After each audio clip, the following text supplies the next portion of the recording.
In the following tutorial, we will walk through how to use the require function to make sure the script works only with the correct version and build of GameGuardian. The syntax of the function is simple. It takes two arguments. Version defines the minimum required version of GameGuardian and build defines the minimum build number of GameGuardian.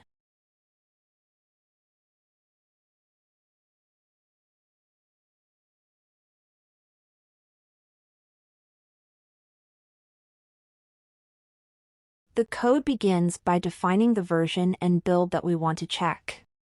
Local version defines the minimum version required. Local build defines the minimum build number required.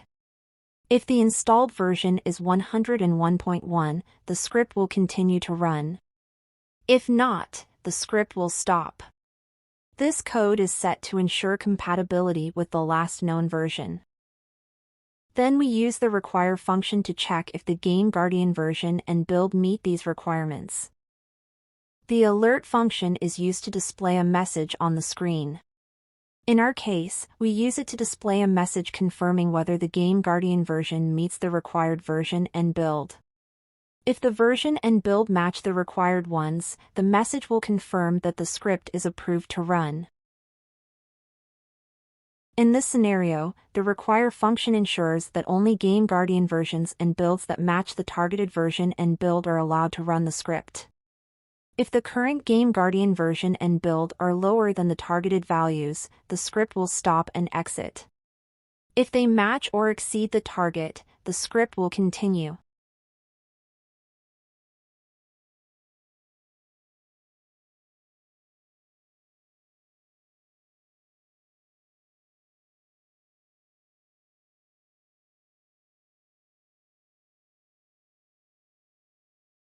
When testing, with a lower build number than required, the script will stop and exit, even if the version is correct.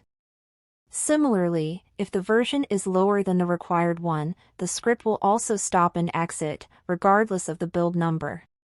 This behavior ensures that both the version and build meet the minimum required specifications to ensure the script runs correctly.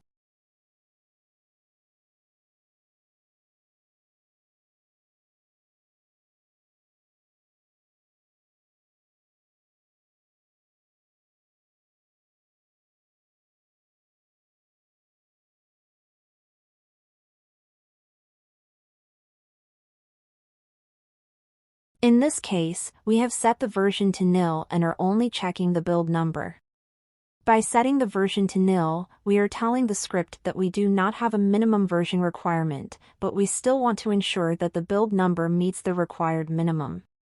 So, if the current build number is greater than or equal to the target build number, the script will run.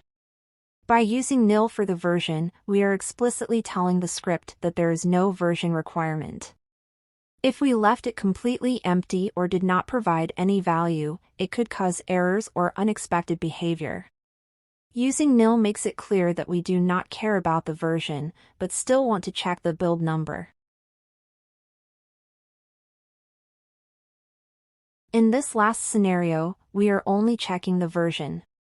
Since the build parameter is optional, we do not need to pass it. By providing just the version, the script will ignore the build check and proceed based only on the version. As a result, any version that matches or exceeds the targeted version will be approved.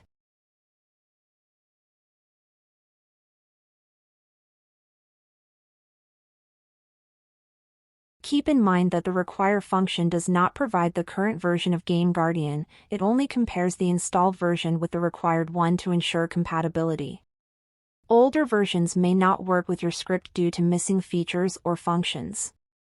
Additionally, you can create a custom modified version of GameGuardian with a superior version number, which can be used to limit access to your script, ensuring that only those using the modified version can run it. This way, the official GameGuardian won't be able to execute your script.